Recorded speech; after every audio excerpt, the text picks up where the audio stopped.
It's me, William Peter Blatty, back at it again with a new episode of the Boy Time Podcast. And as always, I'm joined by Babby. We have a fun and exciting episode planned. As always, we didn't do one last week. Did you notice that?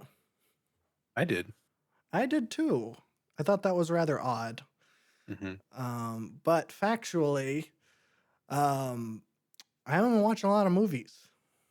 And there's a very specific and serious reason as to why not. But I'm not going to talk about that because it doesn't matter. The point of what I'm trying to say is that I got 30 minutes through the next Elvis movie and turned it off because I couldn't take it anymore.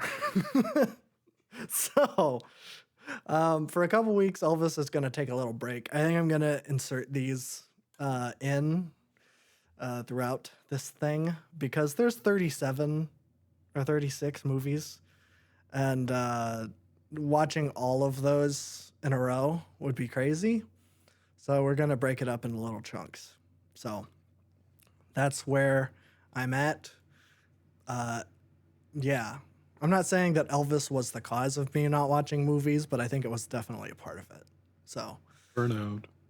I'm a little bit burnt out on the E-Man. And I think specifically that movie, the one that I was watching, was Wild in the Country. And it's another movie where it's like he's a guy who's in trouble with the law and he's kind of seen as like a bad boy, but deep down he's a secret artist. And I'm like, I've seen this movie 3 or 4 times already. I don't need to see it again. But I will finish it later. I probably won't start it over. I will probably just pick it up back where I left off because, like I said, I've already seen it. So not, I don't think I need to know the details or remember the details. I will be fully prepared to talk about the movie in depth, even having watched only half of it, which I guess theoretically I could do right now. But no, thank you. I was going to watch 2 horror movies because I watched Sinners, but then you told me that you were going to go watch that movie, Correct. which I was somewhat surprised by. Not because you have bad taste. Because I suck. No, but A, you don't typically like horror movies, and Not typically. and B, I wasn't going to go see this movie, so I thought there was no chance in hell that you were. But there's a lot of talk about it. People have been saying some crazy things. I won't say hardly anything because you're going to go see it next week. We'll do a full discussion, kind of like what we did with Mickey 17. We could do a feature, honestly. We haven't done a feature in a while. Okay, next week will be a feature on Sinners. Slotted in. I think that'll work. I think there's going to be a lot for us specifically to talk about. Yeah, we're both black, so I think we'll have a lot No, to that's say. not what I'm talking about. Oh, okay. Here's what I will say, and this isn't a spoiler, but the movie is like explicitly about music, and more specifically like black music, like deriving from like traditional African folk music up through like blues into some like R&B hip hop stuff. So I think as 2 people who run a music channel, we'll have some stuff to talk about, and 2 people who are interested in the history of music. True. Yeah, I honestly saw the trailer when we watched Mickey 17 in theaters, and I was like, this looks okay. Yes. Then everybody started going crazy. Yes. I'm like, oh. That's the same exact arc I was on. Maybe I should watch it. Yeah, because I think the same thing. Mickey 17 saw the trailer for it. And I'm like, this looks like, I don't know, just like some dude who made Marvel movies is now making not a Marvel movie. And I'm like, I'm sure this will be fine, but I don't need to see it. And then I did see it. And slight spoilers for the feature, but I really liked it.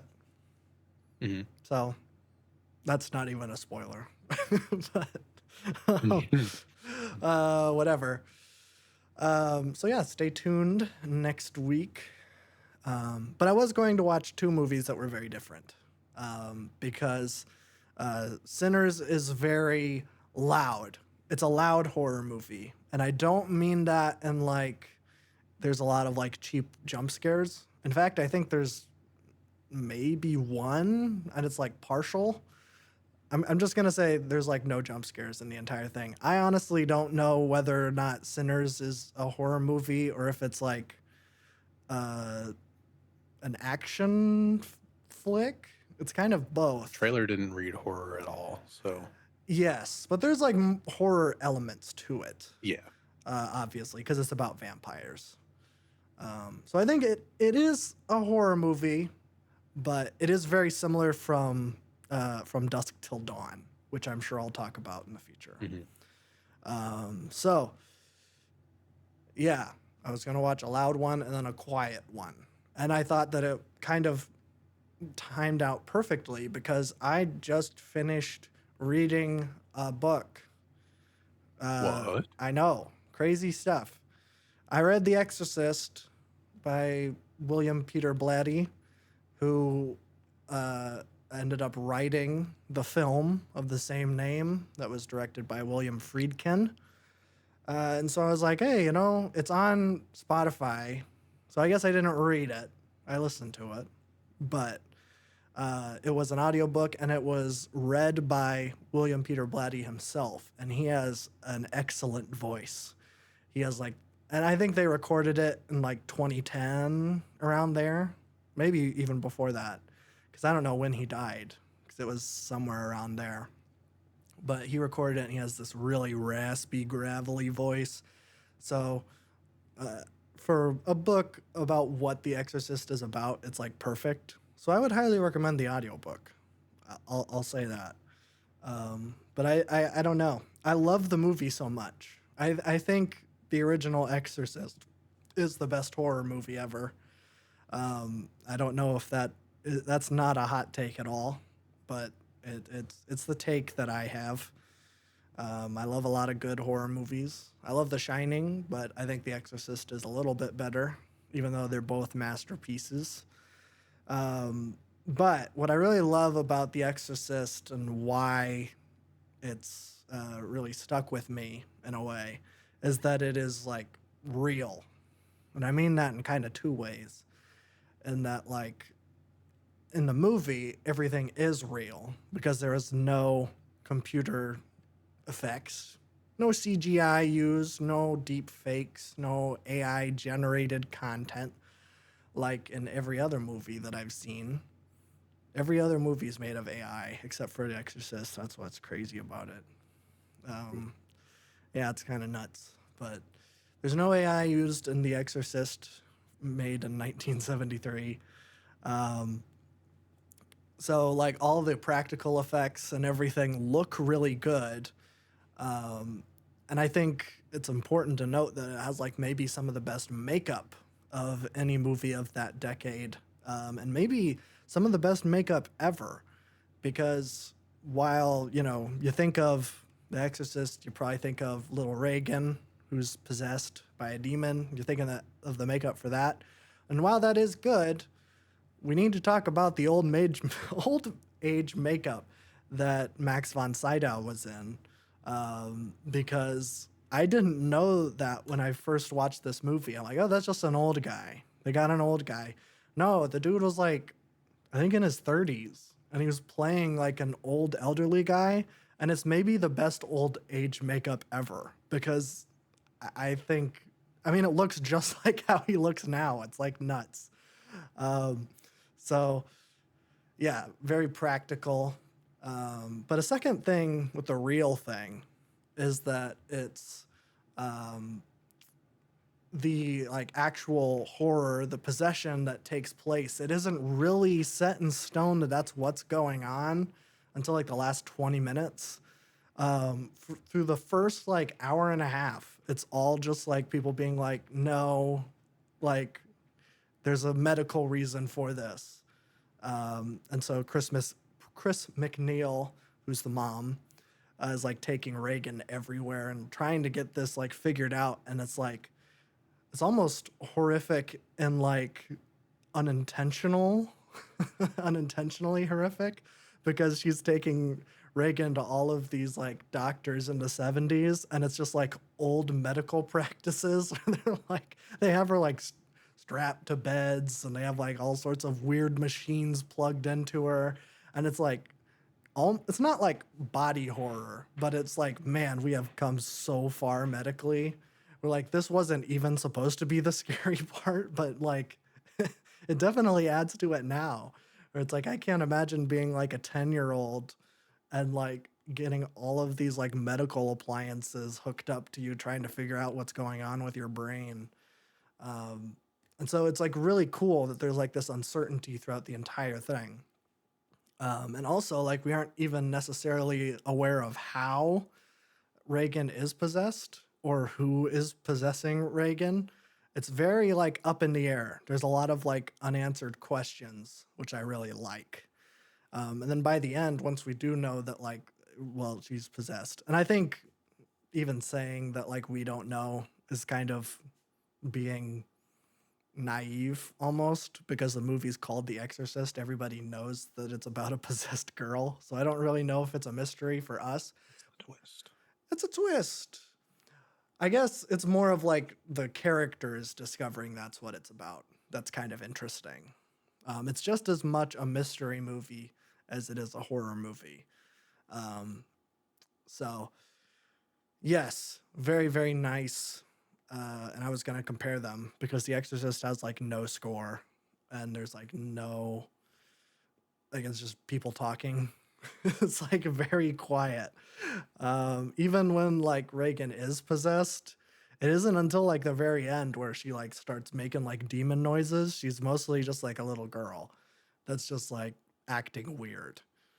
Um, which, you know, adds to the whole thing where it's like, well, is she even possessed, or is it some sort of mental disorder that's going on? So that's why I love The Exorcist. The book specifically, I didn't realize that the movie is like nearly a one for one recreation of the book. So much so that the lines are pretty much the same, if not exactly the same, which I guess isn't a surprise because William Peter Blatty wrote both the book and the movie. So he probably just copied over all of his dialogue from the book. But I think it works because the dialogue in the book is so g dang good. There's so many like lines that stick out to me as being like so iconic. Um, I'm not gonna go through any of them because that's lame, and I want to be cool. Is that okay with you? I think so. Okay. Yeah. So the dialogue is very, very well written. I will say, here's what I will say. I have to be very careful about what I say about this because it always gets on my nerves when people say like the book was better because it's the thing I read first. Um, and it's different. The book is better because the movie was different. That's like my least favorite argument, and like any sort of like discussion about movies. Like, shut up. That's the dumbest argument ever, because people can and should take liberties with stuff that they are adapting. Um, but this one is the opposite of that, I guess. But there are some things in the book that I actually kind of like, in that the investigation into like Reagan's possession is longer in the book. All of the medical stuff is mostly kept intact in the movie, but once Chris McNeil approaches Father Karras, who's one of the um, exorcists, with the problem, he like spends a very long time in the book, like breaking down every single detail of like going over the recordings of like the encounters that he has with the demon, and it's very like methodical and cool. And I do like that, and there is a lot of that in the movie. um, but there is a whole lot more of that in the book. So if you like that aspect of the movie, I think you should check out the book, because there's more. So, but that isn't like a slight against the movie at all. I just think there's a lot of great stuff in the book also. But there aren't like a whole lot of things that are in the book that aren't in the movie. I think that's like one of two things that I noticed that were cut from the movie. So I thought this was going to be a little bit more interesting. That's like why I read the book, was because I wanted to rewatch the movie and be like, well, what's different? But they're so similar that it's like kind of hard to do that. So sorry. I guess this was all just a waste of time. But I guess now I can say that I've read the book. So that's cool. Um, yeah. I don't know if I have a whole lot more to say about The Exorcist, honestly. It's my favorite, and I think it's the best horror movie ever made. It's crazy that it was made, I guess. And I guess one of the things that is bad about everything being real is that William Friedkin was kind of a monster, um, which I don't even know if that's necessarily true. He was just an auteur filmmaker in the 70s who didn't necessarily care about his actors' well-being and stuff like that. There's like, I know like Ellen Burstyn, who plays Chris McNeil, like says, there's the very famous scene, which is the most disturbing scene in both versions of the story, where like Reagan is like masturbating with the crucifix and it's like all bloody and stuff because she's a 10-year-old girl. And then she like forces her mom to go down on her and it's awful. But like after like Chris McNeil like goes down, then like she's yanked and like thrown across the room. And I think what they did in the movie was just hook Ellen Burstyn up to a harness and then just have a stunt guy just like yank the rope as hard as possible. And I think she broke her coccyx and like really damaged her spine because like the stunt guy like really yanked her and then like her entire back like slammed up against the floor and the wall. And it's like, you can't do that. Um, and also, I'm pretty sure, like, in the exorcism scene, like, they actually had to make the room really, really cold so you can see their breath, which is an awesome effect. It works really, really well in the movie and it creates a really great atmosphere. But, like, Linda Blair, who plays Reagan, like a real 10-year-old girl, was just wearing pajamas, like just like a nightgown. And I think she said that like it was freezing and that like no one would help her because that like, they basically didn't want to stand up to William Friedkin. So, yeah, there's a lot of like production stuff like that that isn't the best, but it does make for a great film. I think we should go back to torturing actors and actresses for art. Where the good stuff is. That's where the good stuff is. All I'm saying is that we kind of lost our way. We made things too safe. I've noticed that. I was thinking about that earlier today, where I was like, and this isn't necessary. Well, I guess it is kind of connected because I was thinking about The Exorcist and specifically the scene that I just talked about. And I'm like, that would never happen in any modern horror movie.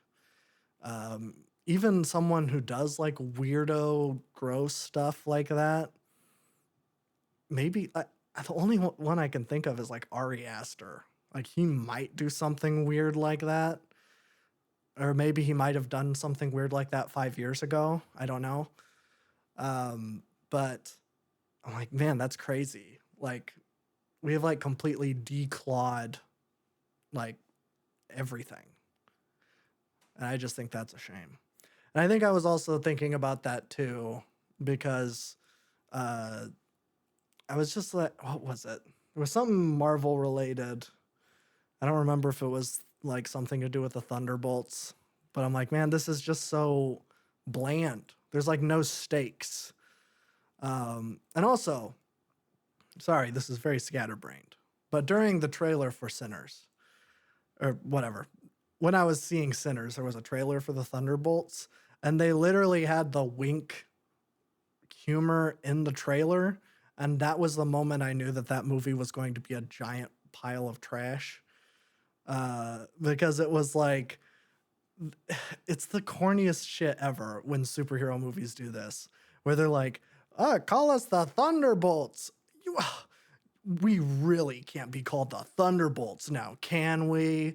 That name is so lame. And it's like, no, I've talked about this so many times. I don't understand. I know, Kevin, I know you're watching this, Mr. Feige, sir. Big Don't, fan. big fan. He's a big fan of ours. I'm not a big fan of I'm not a his. fan of his. No, not really. I mean, it's hard to be a fan of his. He's just a businessman.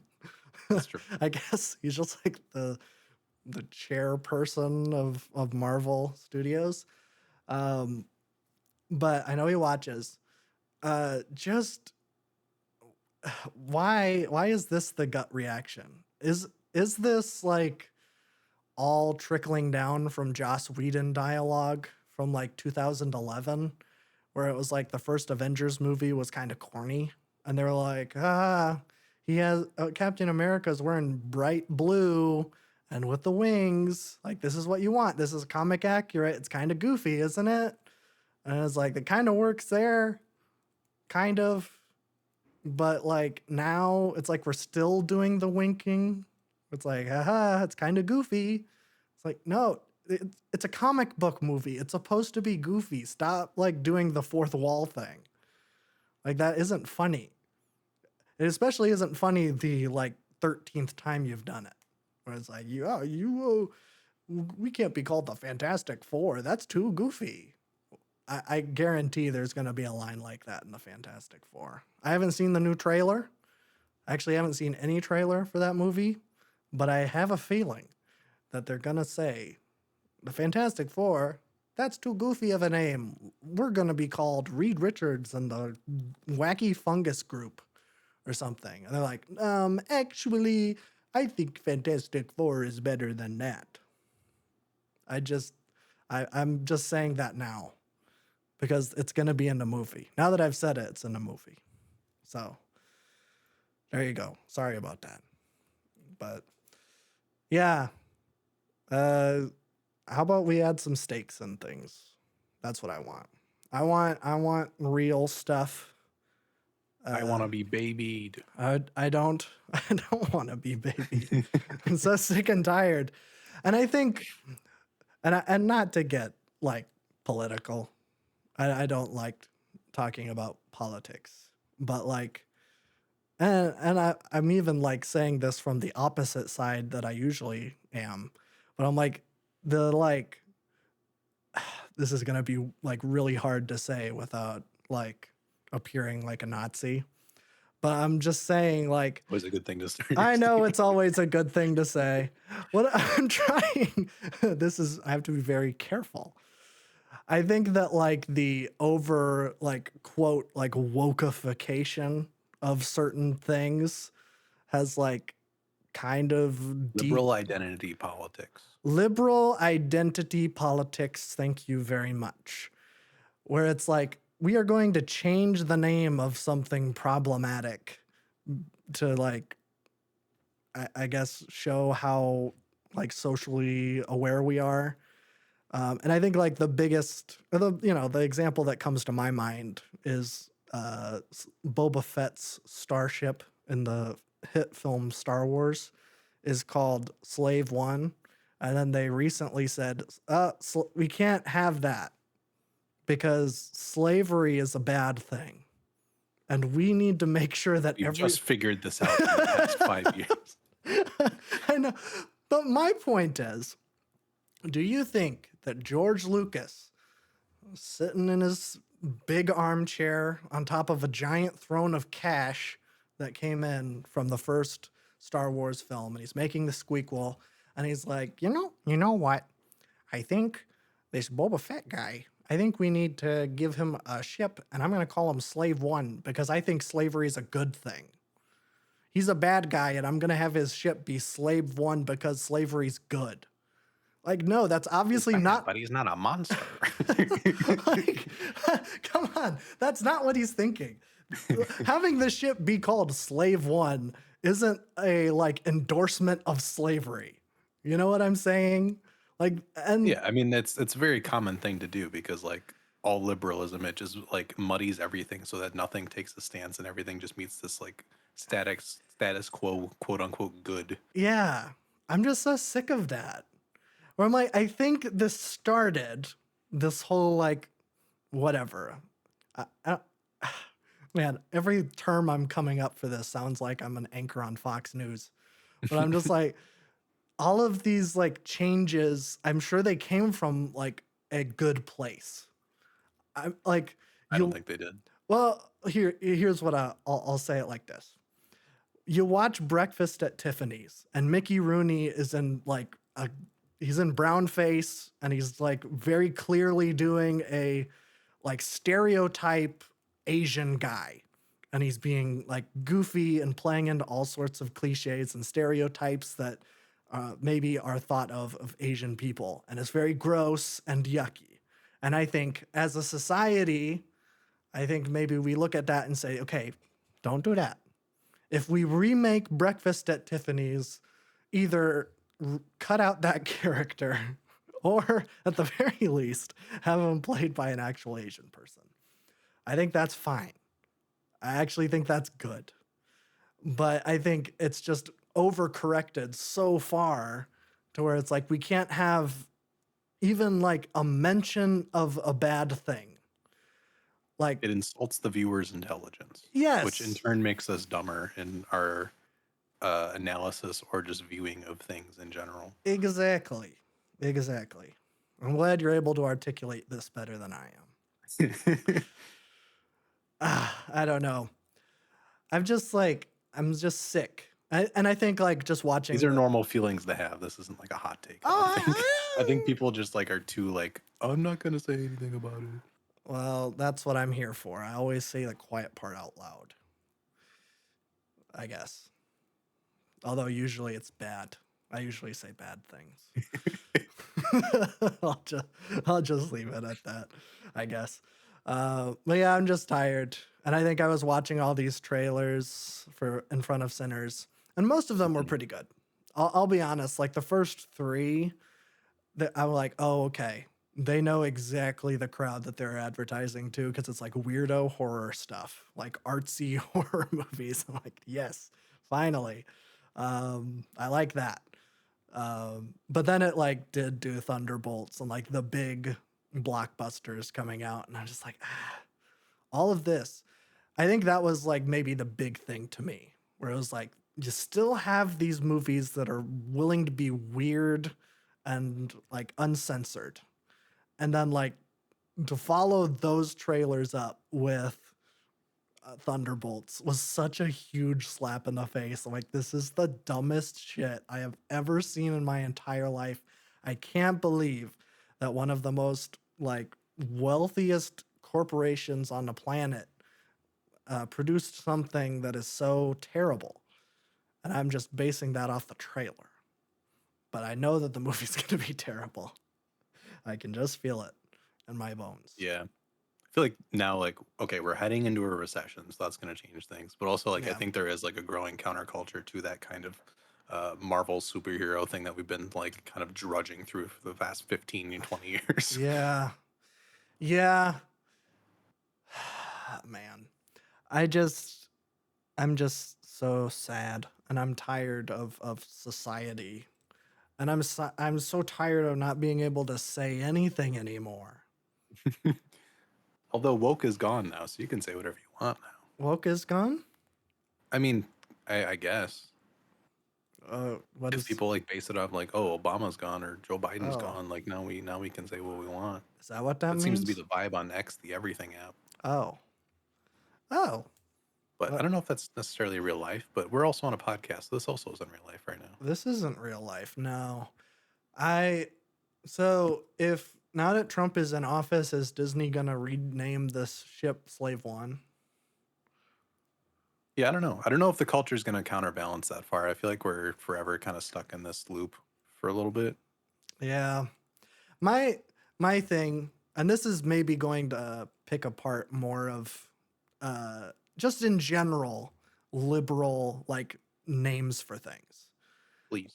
Why is it that everything that like you know, all, oh geez, I'm gonna have to really think about this one. But let's say there's a term for someone that is outdated, i.e., calling someone like Polynesian. People don't really do that anymore. It's not like an offensive term, but like I think the more socially accepted term is Pacific Islander. That's probably a bad example, but you kind of get what I'm saying. Yeah. Where it's like we had a one word thing, and it was a bad word. Let's get rid of that word. Instead, we're going to replace it with a word that's 16 syllables long. And I'm like, we're in the wrong direction. It's the right intention where it's like, yeah, we can't call geez. I'm really now it sounds I like will clean this up. Keep going. I'm making slur apologetics, and that's not what I'm meaning to do. No, you're not. I understand what you're saying. But keep Okay. going.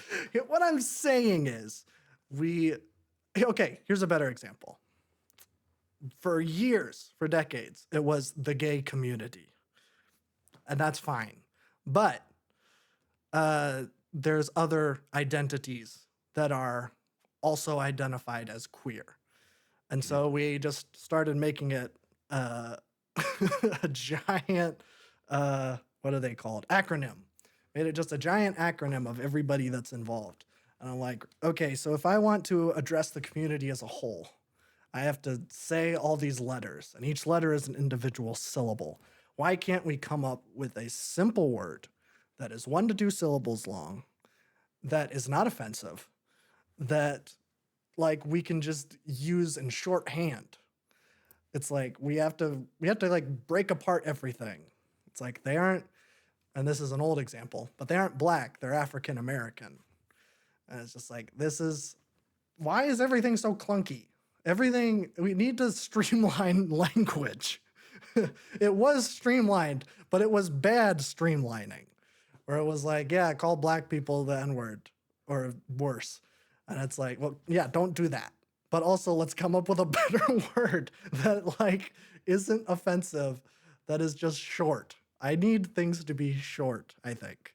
I'm just tired of all of the G-dang syllables everywhere.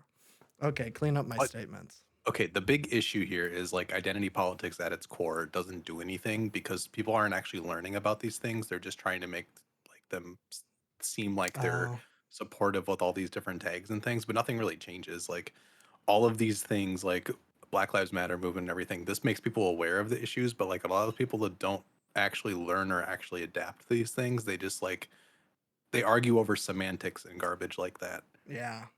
And I think at its core, like if you go all the way down, like it's in corporate settings, it's everywhere. Everybody is therapy talking about things now. I don't like And that. not in the sense that you should be using it. Like that stuff should be like between you and your therapist. You don't need to Yeah. like therapy talk me about how like this hurt your feelings in certain ways because of this. Like there's no learning or anything happening here. It's all just like semantics and it's all Yeah. pedantic and it's all not great.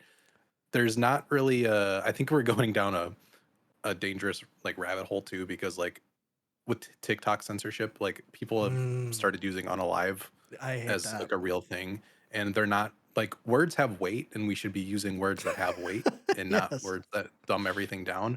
I think all of this is coming down to like we are so data driven and we are so algorithmically like coded at this point. We're only a couple years into like Mm, gigantic AI algorithms yeah, that we are being dumbed down to a point where like things don't mean anything anymore, but we're not actually doing the learning to back anything up. that's true. That is very true. I was thinking about that too, where I'm like, I think over the last couple of months, I've been like trying to like reel some of that back and like use actual words. Right. Um, because like I think originally, and this was my thought process, was like, well, if using these words is somehow triggering or bringing up traumatic experiences for people, then I don't want to use those words that can negatively impact someone else. I think that's reasonable. I don't know. Yeah, I mean, it's not like we're using them like with the intention of doing that, but at the same time, there Right. needs to be a like we're not outlawing this because there's a certain sect of people that can't do it. Like that's what trigger Yeah. warnings are for, and I think Yeah. those are still important. Yes. But at the same time, we can't dumb down our language just in general. Yes. Yes. I think it's important to say the words that uh, you mean to say in general. So I guess that's it. Um, did did I do anything else? Sorry to cut that conversation very short. I don't It'll know. segue into what I'm doing next, Okay, kind of in a way. perfect. Then take it away because I that was the only movie I watched was The Exorcist and Sinners. Great. We'll ramble at the end of the podcast like we usually do. Okay. Um, I saw two films, much like you usually Two do. films? There's no connection between the two, unlike what you do. Besides that, they probably both have the letter M in it, and I think that's it. I think Okay. this household we gave ourselves whiplash this week Oh, when it came to our viewing. Um, I'm gonna start with the bad and then get to the good. I think okay. just because I think the bad kind of fits into the conversation we're having. Okay. um, I saw the Minecraft movie. Oh, nice. Yeah, we weren't planning on doing this, but um, our schedules have changed, so we can do more stuff like weeknights now. So we're just like, oh, let's see a movie. So Oh, we went with Babjab and just saw the Minecraft movie. there you go. An empty theater at Greg Marcus. Oh, So really? yeah, we were the only ones in there. So we could chicken jockey all we wanted to. That's awesome. Um, yeah. It's the first time I had popcorn since my wisdom teeth too, which was like 3 months ago, and it was just so good. Um, last time I had popcorn was at AMC to see The Brutalist, and the popcorn was so awful because AMC sucks. Oh, Um, yeah. yeah, but yeah, they somehow made this movie an hour and 40 minutes. I don't know how It's they that stretched it long? this long. It's that long. Oh, Granted, it does not feel that long. I think pacing wise, it's not good, but it goes quickly. um, it's a weird movie to talk about. So it's directed by Jared Hess, which most people will know from Napoleon Dynamite yes. and Nacho Libre. Um, Of course. there's Classic. actually hints of his genius in here, but they're few and far between. Like there were genuinely moments where I'm like, that's straight out of Napoleon Dynamite, and it just cause it Mm, kind of works. This is kind of the Gen Alpha Napoleon Dynamite. I think the reaction to it and everything has kind of cemented that already. Except if you've actually seen Napoleon Dynamite, this removes any of the good writing, dialogue, and acting that comes with any of that. So you're kind of left with buzzwords and little tiny scenes that people go crazy over for no really inherent reason, oh. which is fun. I think the theater experience, beside like despite us being alone in there, was still really fun. This movie's awful, but I had a great time in the theater watching it with some close people, Oh, okay. um, which is a good thing. So I think another societal collapse moment is people are rallying around this movie because they can have a great time in a public place, which you can't really do anymore. But at the same time, That's you such a also have sad the sentence. yeah, yeah, it is a very sad sentence. And then you also have the downside of that where people are throwing popcorn and everything, and then the the people that were making the movie were defending that for some reason. That was weird. Um, yeah. Are you gonna see this? I feel like I'm not gonna go too far into the plot or anything, Are but you scared of spoiling the movie for me? I don't want to spoil the movie for you. There's not Really? much to spoil, honestly, at all. I feel But like I know exactly what's going to happen in the movie, even though I haven't seen yeah, I it. feel like I've seen half this movie on Instagram already before I went in, and I kind of did. Um, Go ahead. I'm not gonna see this trash. okay, great. General synopsis: Jack Black is Steve, as we know, and Jack Oh, Black just is Jack Black. There is no Steve character; it is just Jack Black, well, of course. and they did not even try to do that. I don't think. Um, but he goes to a mine and finds this weird cube thing and opens a portal to the Minecraft overworld, um, and then gets a dog or something, and then goes into the Nether, and the dog is like they get like caught by the evil piglins, and the dog Oh, has to run away with the ancient cube and stow it away so they can't get it. That's the whole premise. oh, Um, but then you have these four other idiots, which it's in Idaho, obviously because it's Jared Hess. Oh, And the yeah. town's main area is a potato chip factory because it's Jared Hess. Yep. Um, and it's two, I don't know how old this person is supposed to be, but brother and sister whose parents have died miraculously, that is not explained further at all, Okay. living on their own and have some connection to this other lady, who was played by, I think, is it Daniel Brooks? Yeah. Yeah. Um, which I don't know the connection there either. They don't explain it, but she is an Uber driver and cares for animals and has like 17 different jobs because the economy sucks. Oh. Um, and the kid has like a speech impediment and is like super awkward. So you can kind of see where that's going in the terms of like you can be in the Minecraft world and express yourself freely and have all these like you can be your own hero, you Oh know. God. Um, and then you have Jason Momoa, who plays a washed up video game Doctor Disrespect esque Oh. arcade cabinet master from the 80s who is washed up and is out of money. Um, they get through shenanigans and then they end up in the Minecraft world, and then more further in shenanigans ensue. Um, Jason Momoa actually does a good job playing this kind of dummy character. I was Oh not yeah. expecting. He's probably the best actor in the movie. He's Like great. I felt like he actually cared. Um, and they hired Jack Black to just say words Yeah. and sing randomly in awful, awful scenes. Um, there's no cohesion between scenes either. Things feel so disconnected that they like took a whole bunch of little vignettes and kind of put them together, which doesn't work. The Mm. tone shifts from scene to scene so extremely poorly because like the two kids will be like mourning their dead parents and like trying to find the way through and like stay together through it. And then you'll cut to Jack Black and Jason Momoa like having the best bromance you've ever seen on film, just like within the same 5 minutes of each other. Um, Oh. it's entertaining and really fun, but also horrible. So I guess that's the Jared Hess magic. Although Napoleon Dynamite, I think is genuinely like with this kind of movie, like that kind of masters that formula. Oh yeah.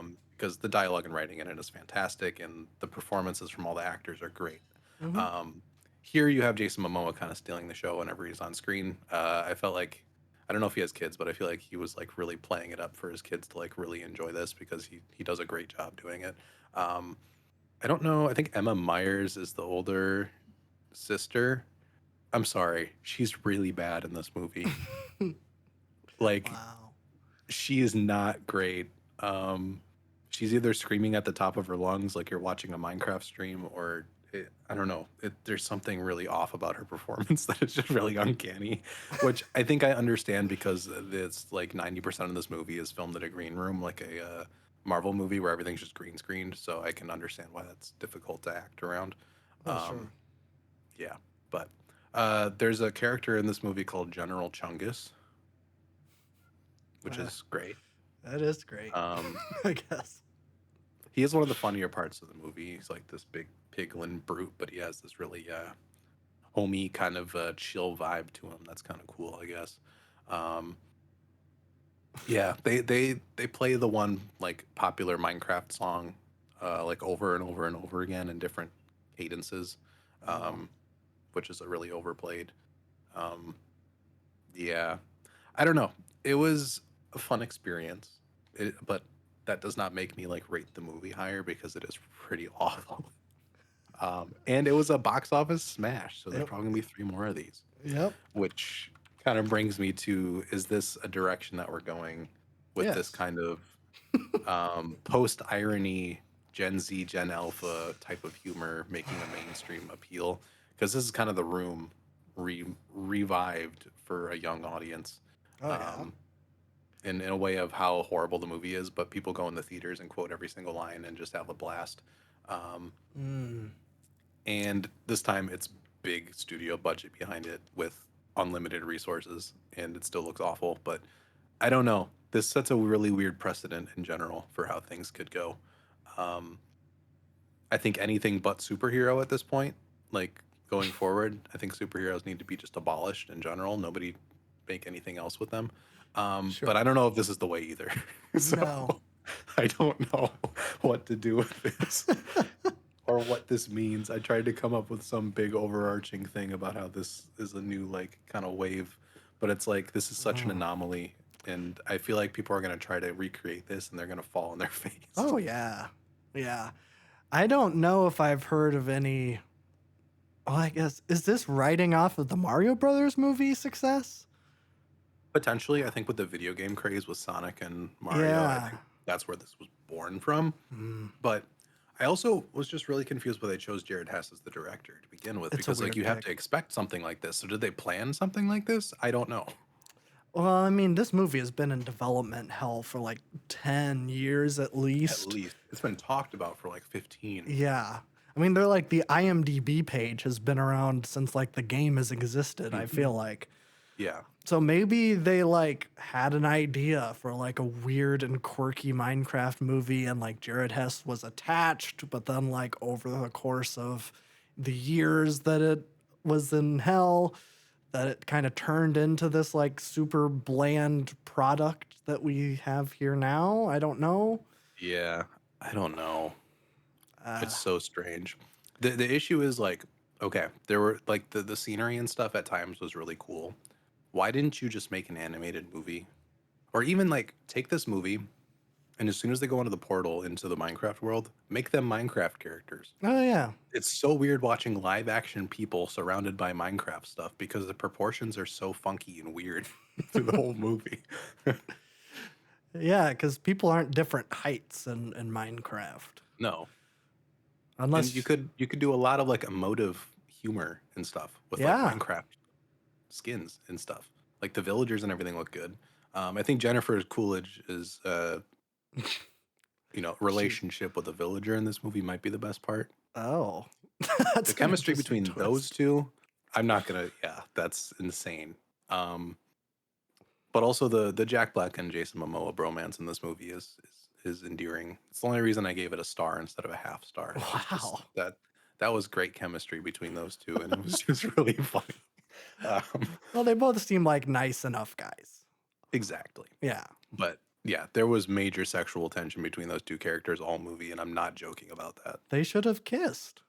They should have. They were close. There was some suggestive scenes. Mm. Um, Well, are they, again, what not joking. was it? How short was it? Was it Um, like a shot of them like, will they, won't they? there was a shot like that near the end, but there Mm. was also a whole scene where two of Oh. them are strapped to one elytra and they need to make things work. Oh. Is it like the Yeah, scene in Emperor's New Groove? kind of. Yes, Oh, okay. it's a little bit more suggestive, even, which is Oh. just really funny. Um, Oh. yeah, I it was was great. like, was it so short that they could just cut it out for the No, Chinese not at all. audience? Okay. Mm-mm. It was a whole I don't know if thing. this is making it to China. I don't even know. That's a good point. I know Yeah, I there's a guess I don't Japanese know. dub floating around. I don't know if Chinese are interested in the Minecraft movie. I don't know. But who knows? Maybe they'll eat this up. It's anything's possible. I Yeah. feel But like, they did have an after credit scene setting up another movie though. oh So God. Yeah. yeah. Um, yeah, I don't know. I feel like China is so weird in that like it's really hard to predict what will be Yeah, their successful over interests are there. very you can't tell. Yeah, because it's like really weird. I think like Disney kind of got this shock where it was like Marvel will do very, very well in China, but Star Wars historically does terribly in China Mhm. because Star Wars didn't make it to China until like way after the fad had really come and gone. So like there was no nostalgia for Star Wars. But but there's an audience for Minecraft in China. There has to be. There has to be. I mean, Yeah. I don't know. But also like China, like they tend to like all of the like really terrible Michael Bay movies do really well over there. Like I don't know Oh, I love that stuff. what goes on. Like it's a I think it's just like the you don't get that stuff in China because that's a very I think just American in general thing of sure. action movies where things just blow up and it's over the top and stupid. Like that's what we kind of do. Yeah. So I think it's just like this is different. I guess I could see that. With us in the US, when we watch a foreign film, we have to be so artsy about it. And then, like, if you're from China, it's just like, oh, time for slop. Let's put on an American action movie because it's sick. Yeah. I want to watch Big Robot and punch another big Exactly. robot. Yeah. Which is fair. Exactly. But Yeah, the Minecraft movie is 1 star. It's horrible. Wow. It's the letterbox curve is very interesting because there's a million 5 star reviews and then people that actually are rating it the proper way. And it's still at a 2.7. It's still at a Like, that's 2.7 with crazy. all of that 5 star bombing, which is crazy. uh, I Very love weird. that, like, it hasn't just been like a meme to make it 5 stars and it's like the Yeah, number one movie ever. I'm glad that yeah. wasn't the move. It did not happen. Yeah. I think they Thank God. tried. For a They while, I did think it try. was pretty high. I'm like, "Oh, Yeah, no." But now it's been going down ever since. as it should. As it should.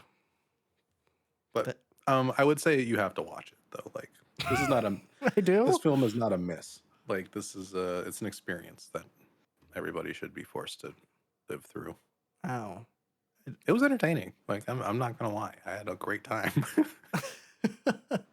I I don't wanna watch this movie. No, Yeah, I mean, I guess I have the day off tomorrow. I mean we'll fit it into a bad movie night at some point. I feel like you need to like have people. That's fair. Yeah, Yeah, I we can do think that. watching this alone in your apartment is probably abysmal. Yeah, I wouldn't do that. Yeah, I mean, I watch a lot of trash by myself, but I don't think I'm that exactly. This is depraved. a step above. Yeah, Yes. Wow. great. So that was movie number 1. That was movie number one. Movie number two is completely different. Um, Okay. we are big Tarkovsky fans in this house. So we've watched the third Tarkovsky film. We were debating Ah, between this and Inland Empire, but Inland Empire was 3 hours long, so we're gonna save that for a day where we have more time, there you go. because that's a big boy. It is. Um, so we watched Mirror, which is the 1975 film. Uh, Hmm. famously not 2 hours and 45 minutes like the other two we've seen, so that's good. Wow. We were wanting something a little bit more bite sized. This is right under the 2 hour mark, I believe, Wow. um, which feels good. Not like the other ones are too long for me, but it feels good to not have to take a marathon every time. Um, but this one was the year before Stalker, I believe, or the Okay. film before Stalker, at least. I don't know if it's a year turnaround. But this is I don't know if I want to say controversial. I think it's a divisive movie. Um, it's a autobiographical, weird, dreamy kind of synopsis that is kind of his own story, but also kind of shrouded a little bit. It's basically a dude in his 40s that is just like on his deathbed and is kind of rethinking and going over his life and memories and regrets and all this in a very non-linear story. So it can be very confusing and off-putting. Comparatively to Stalker, which is also kind of confusing. But this one I think is more fractured than that because there isn't as much of a central theme. Like Stalker has a driving 3 character force that kind of pulls you through and all the philosophical stuff. This is a Yeah. lot more straight in terms of like I'm depicting a dying man's memory and thoughts as he's going, which is Mhm. an interesting concept, and I think he does it spectacularly. Actually, um, there's a certain scene where he's talking about how like he can't remember his mother's face, so his wife's face is kind of like taken that place in his mind, just because of a feminine figure and all that, and our minds tend to like bunch up our memories and kind of make these weird little distortions as we go on. And because of that, his mother and his wife are played by the same actor in this movie, and there's different scenes Mhm. with them, which is really cool. Um, but it kind of goes through like a lot of his personal stuff, but it also goes through like Soviet history as he's going through, which is really cool. Um, it starts with a scene that is like completely disconnected from the rest of the movie with 2 characters that we never see again. And it's like this guy with like a very intense stutter who is like getting treatment for it to like kind of help fix his speech impediment. Um, and then that is never really talked about again. But it seems like he's like trying to find his voice and like put out this very personal film that is going to be very divisive. I don't think this got like a really wide release or anything. I think it was a smaller kind of project that he put out because it is so personal, which some people I don't think like because you're like, well, there's one guy who, why do I care? But I do really enjoy kind of stories that are very deeply personal with people's lives because I like getting in there. I like getting all the like different weird feelings and all that kind of bunched together in a hyper specific area. Um, the shots in this movie are very similar to Stalker in that they kind of like form and mesh together in these really weird, dreamy ways where you're kind of like not sure if we're in the same area or time period, and we're kind of just like floating around in these different areas, which I really like. Um, there's a field scene near the beginning where like I think they have like a helicopter come down to like have a wind just blow through this like flower field, and that kind of transitions us through time. um I think in terms of like the shots and the compositions of a lot of these things in this movie, I think this is my favorite in terms of like just the scenery and the way he's setting up these scenes is just gorgeous. um it makes up for how confusing it can be at times. I do like piecing together that kind of thing. But I think this is a very like not a first Tarkovsky film. I think we probably could have even done this later, and we probably would have got a little bit more from it. Um, but it's still very, very, very good. There's not too much for me to talk about it because you kind of have to just like experience it to kind of get in there and see how you feel about it. Um, but I don't know. I was really drawn to it. Like most of his stuff, it's kind of a hypnotic, almost meditative kind of film where you really can just kind of throw yourself into this environment and let the thoughts flow, and the pacing of it works so that you can kind of like take moments to pause and breathe and kind of think about what's going on. Um, and it just works great. There's really great like archival footage that he puts in there. I think they touch on like the Spanish Civil War. Mm. World War II is a big kind of um, thing in there, obviously, because we're kind of telling Soviet history through this, and just like how the fathers and the mothers all go away for war, and then there's a ton of just kids that are left by themselves, and all the kind of the rapid industrialization of the Soviet Union. So we have like people living in the countryside completely cut off, and then you cut to a different period in the city, and just like the weird dynamics that they have to get through and all that. Um, but it was really great. I really loved it. Nice. I think I have it like my least favorite of his so far, but that's not really saying much. I think the other two are just a bit stronger in terms of like actual films because there is more of a driving plot line to it. This is just more of like musings of his personal life and stuff. I think his father and his mother are both in this movie. I think his father reads poems between different time sections. And Oh, I think his mother actually does play his mother when they're like talking on the phone, which is really cool. trippy. I really like that. But yeah, really great scenes. There was one where like the child, I think it was child him, was like kind of, it wasn't really like hallucinating, but I think he was remembering a memory of him in his childhood, but he couldn't remember the exact details. So it read as like a ghost where like there's his mother sitting at the table talking to him, but she's not actually there. And there's this like really cool scene where her cup of tea like condensates on the table after she kind of like disappears in this kind of dream-like weird thing. It's hard to describe, but it's really cool. Mm. I think in terms of vibe, it gets a plus. But yeah, it's very very good. Um, it's hard to rank his stuff, but it's all very fascinating to me. So Hmm. I don't know where we're going from here. I think nostalgia might be my next stop because that seems very interesting. Um, I know he has something similar to this film, which is his last one, I think, which is The Sacrifice. I think that's kind of his last statement. Mm. Yeah, that came out in '86, so I think he died shortly after that. But um, very, very good stuff so far. We'll probably take a Lynch detour after this because we've You been wanting to gotta. get into more Lynch stuff. You gotta. Yeah. Um, and they have some more similarities than I like to think. So, Oh, for sure. Yeah. yeah. But very, very, very good. Nothing but good stuff from there. So yeah, the whiplash of the Minecraft movie and that was interesting. So I'm like, this movie gives me too much to think about, and then I see the Minecraft movie, I'm like, this is the most brain dead thing I've ever watched in my life. Uh, So yeah, I could definitely see that. we That have is, fun here. that is a crazy double feature. Yeah, we didn't plan that at all. It was just like, oh, let's see the Minecraft movie, but Wow. it worked. So Well, nice. Yeah, I did yeah, see what is Mirror? I think it's like 116th on Letterboxd. So hmm it's still really, really it's pretty high. high. Yeah, Not as high, I think Stalker is in the top 20, I think. that Right? one surprised me. It is surprising that Mirror is that high though. Let me I don't see. know.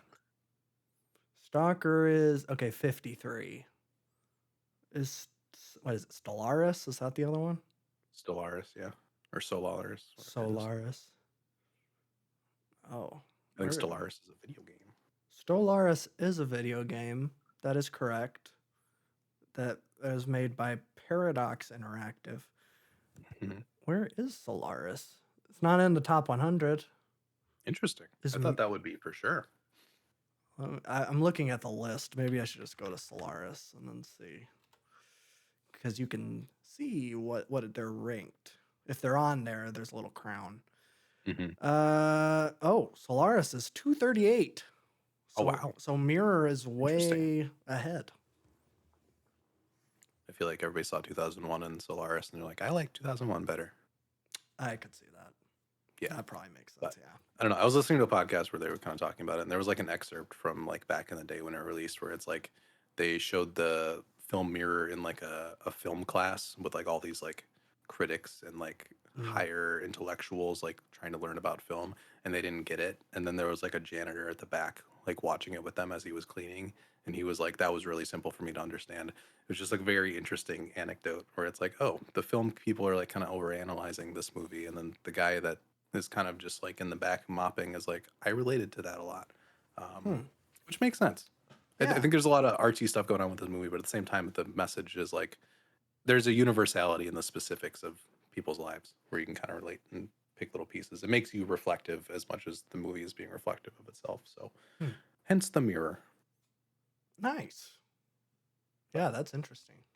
yeah, neat. So that was my two films. Um, I think we're going to music next, right? I think I got so. the whole pod today. Um, yeah. So I did actually didn't really listen to a lot of music this week, but I do need to do a concert review. So Oh, okay. I think we're gonna do that now.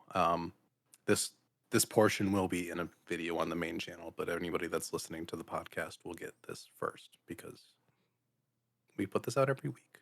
Um, but Oh, yeah, I saw Mount Erie in concert. That was like wait, 2 weeks didn't? ago at this point, I Yeah, I'm think. like, didn't you already talk about that? No, Cause I didn't because we didn't do a podcast last week. oh, I thought that you did because you said you were gonna kiss him. Oh yeah, I didn't kiss him. Oh. I think I was like talking about my plans of what I was gonna do. Oh, I okay. didn't do any of that. Yeah, yeah. Um, Okay, that would make yeah, sense. yeah, yeah. I saw Phil Elverum. It was 2 weeks ago, in Milwaukee, at the great Turner Hall Ballroom, where we saw Nice. Lucy Dacus perform on a couch after herniating one of the discs in her back. So Yes. that was cool. Um, but yeah, this was a show that I was looking forward to very much so, since he's been kind of my thing for the past year. Um, and it was great. It was fantastic. It was one of the more unique shows I've been to, which I think is interesting. Um, it was weird because we got there probably like a half hour before the doors. We were like third in line, which I've never been that far up in a line for a concert. We were like right up at the front. Hmm. Um, so we were chilling. There was like, I don't know, maybe 15 people there for like 15 minutes. I'm like, wait, how many people are coming to the show? This feels really small. Um, but it built up pretty quickly after that. So there was a not like around the block or anything, but there was a sizable amount of people. I think I do appreciate that he came to Minneapolis and Milwaukee and Chicago instead of just like doing the thing where you just go to Chicago and then you sell out because all the Midwest has to kind of congregate to Chicago. Yeah. Um, I think doing the smaller city thing actually works really well because we have a more of an intimate experience then, which I think is really, really good. Mm-hmm. Especially with all he does because he does a lot with this stuff. He has no merch person. He has no any of that. He does it all himself. So that's a lot before performing every night. So shout out that, of course. Um, but yeah, we were one of the first in the merch line as well. Then he came out in a blue cardigan and flip flops, which is what he performed in, which is chill. Nice. That's the vibe I expected. But yeah, I got a lot of great stuff. He had his coffee brand there, which was really cool. He had a collab coffee thing with a brand. I don't remember what the brand was, um, but that was great. We asked him questions about that, and we got a laugh out of him. So that was Nice. great. But I Did also got oh, what? Has he seen our videos? Did you plug No, the? You should I have didn't plug our plugged. videos. You should have I plugged don't to think Phil. I should have. We could have got Um, Quadeca on the show Quadeca. or I'll bring that someone. up later, actually, because there is something there. Oh, But okay. yeah, I got the Night Palace poetry book, and then I got two records. I got Clear Moon, and Ocean Roar that are in one vinyl package, which is cool. And then I got Crow because he had Crow. So Oh. yeah.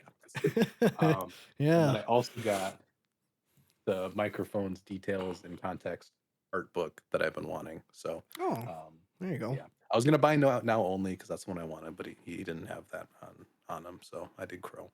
Um, yeah, but he was really cool. It was chill to talk to. I was not like I was definitely like nervous because I'm meeting this man in person. But it wasn't like when I was meeting Billy Woods because Billy Woods is like this kind of a mysterious persona, and I'm like, that's weird to me. Like I can't view you as a regular person because of the mystique around you. Yeah. Um, but I don't know, it feels so open. It's kind of just like I'm talking to another person. I didn't talk him up or anything. We're both introverted and like overly shy in social situations, so we were just kind of like we did our transaction. My debit card was having issues. We were having technical difficulties and solving that together, which was cute. So, yeah, it was great. Um, I think before we talk about the main concert, I need to talk about Alan Sparhawk because he opened again. Um, I saw him open for Godspeed in November last year, and that was one of the most eclectic, weird opening sets I've ever seen.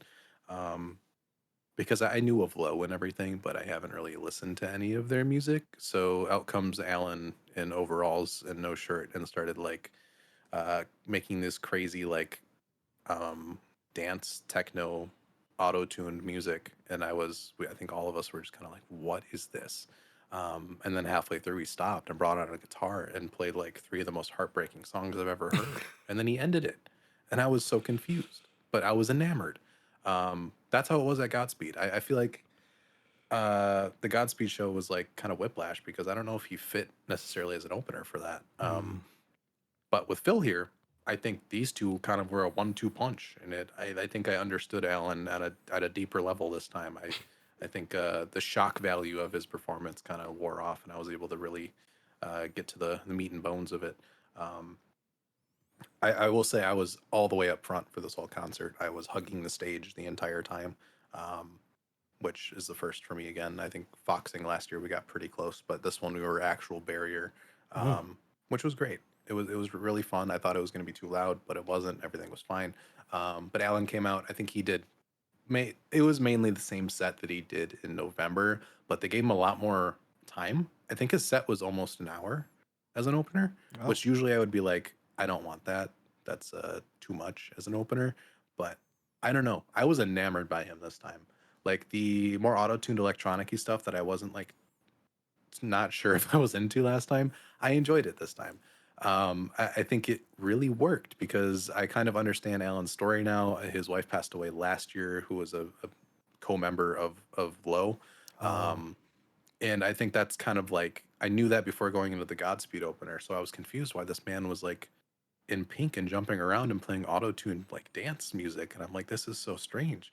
But I don't know, this one, if there was a different kind of weight and energy to it, where I could kind of understand at that point where you don't know what to do with yourself, that like exerting physical energy and just making some like crazy stuff and just like, you know, even if it's not like real lyrics or anything, but just getting that emotion out in any way possible, it worked really well. And I really enjoyed it. I feel like I got a very different perspective on those auto tune crazy tracks that he did because I felt the depth of those. And it was really fun.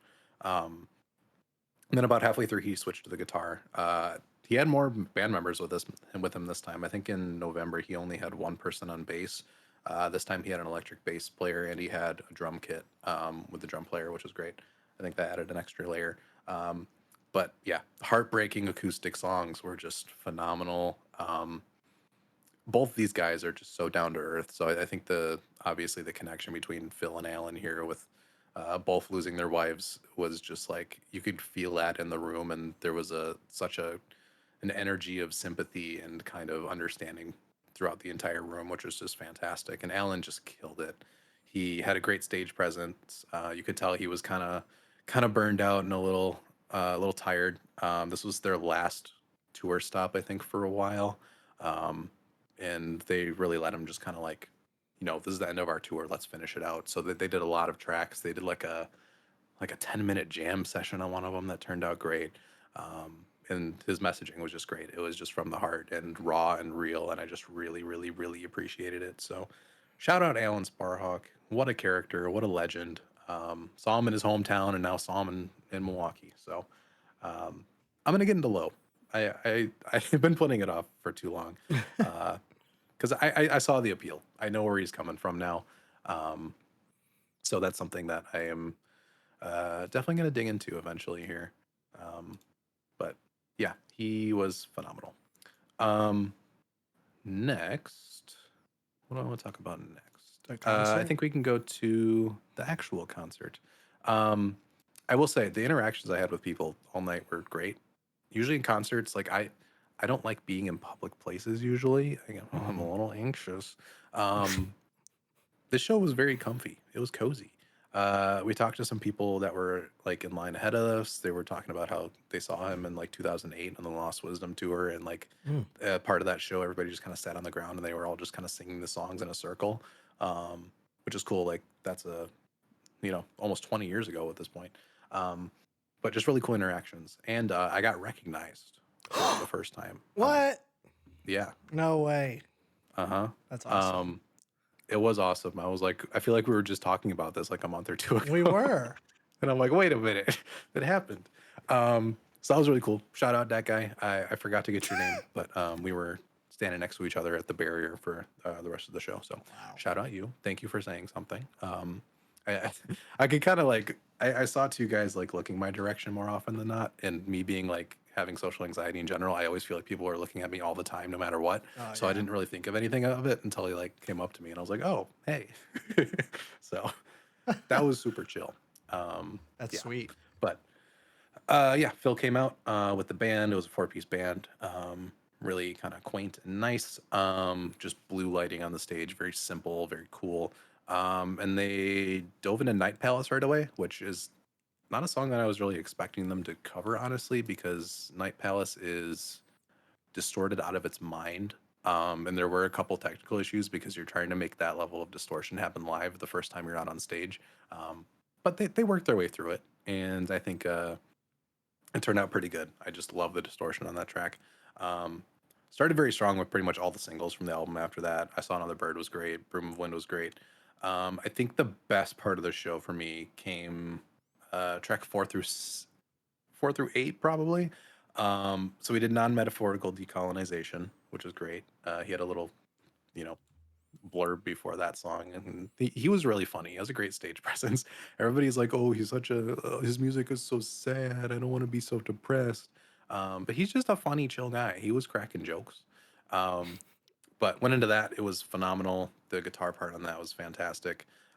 It was a kind of three-song set that he did here.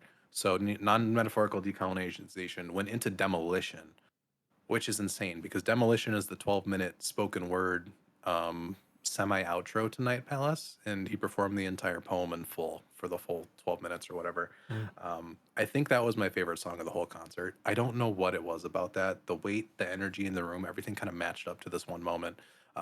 The band did such a good job because there is an instrumental to that song, but it's very light, and it's more of just to kind of provide dressing to the poem. Um, but it turned out so well. I was just so enamored by it. And I think the vibe of the whole night, I've never seen a concert this respectful of the artist performing and respectful of the other people at the concert. Mm.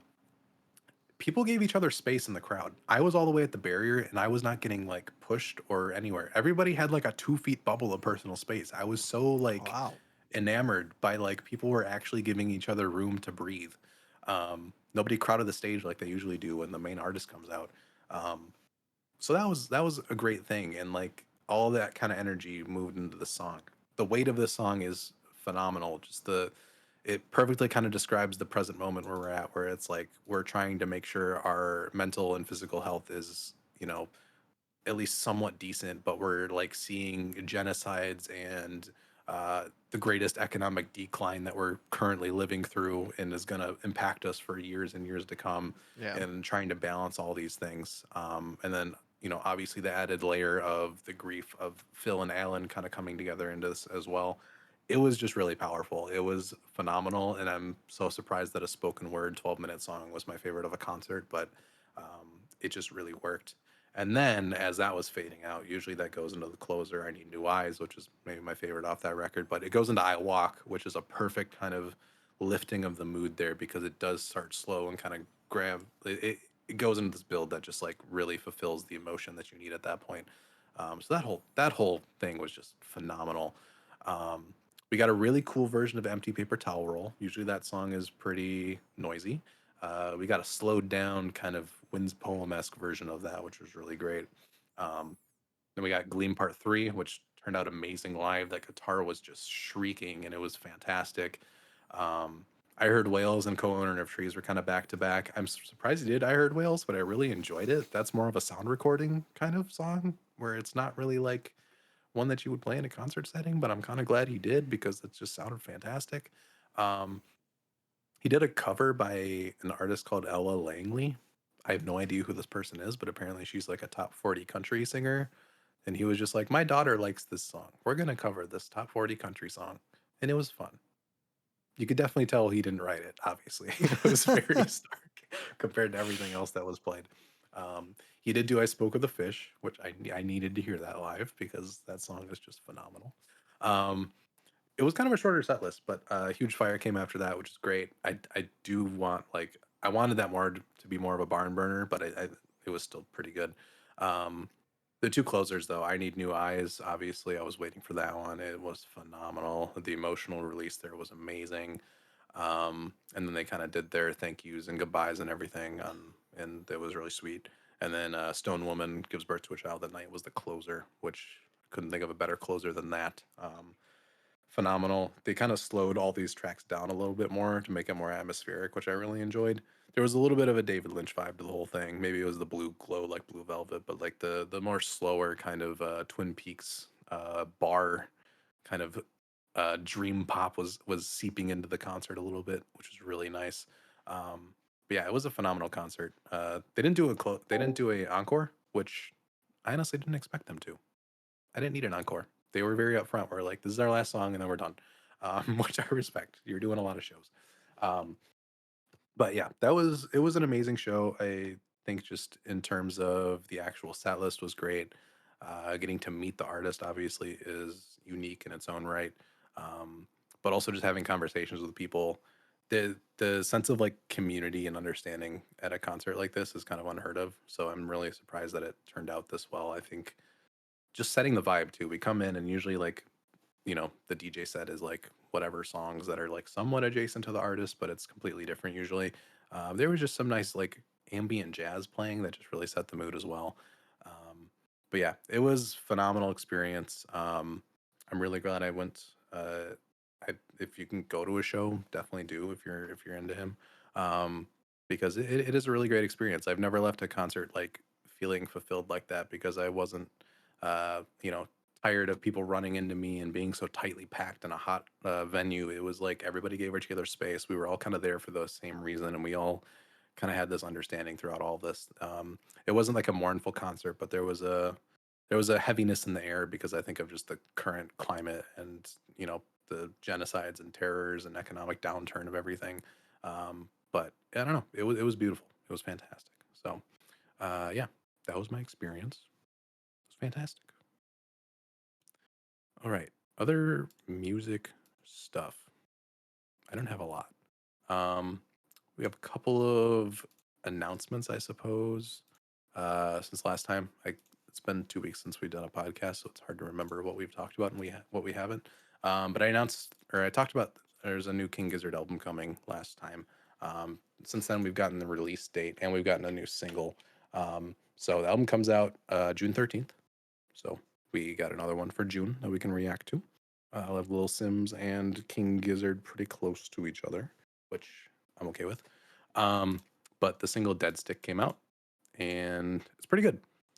I, I think with the cover and everything, they're like they're going like a sequel route to Flight B741. Like they're connecting the two albums, which is interesting because you have the plane on the B741 and then the plane is crashed on top of the new album cover. Um, but Dead Stick kind of takes uh, the Flight B741 blues rock, and it matches it with like a symphonic rock. Like there's an orchestra behind it. It's really weird, but I like it. Not the direction I thought they were going with this, honestly. I knew that they were thinking of symphonic rock, but I did not envision them kind of mixing it with the B741 dad rock. Um, but it works. It's cool. I enjoy it. All right. Let's do next. We have Jid back. Jid, He's back. Finally. really? Yeah. For real this time. New single and album title announcement. No release date yet. But new single is called Work without an O because it's cool. Nice. Um, it's pretty good. I enjoy it.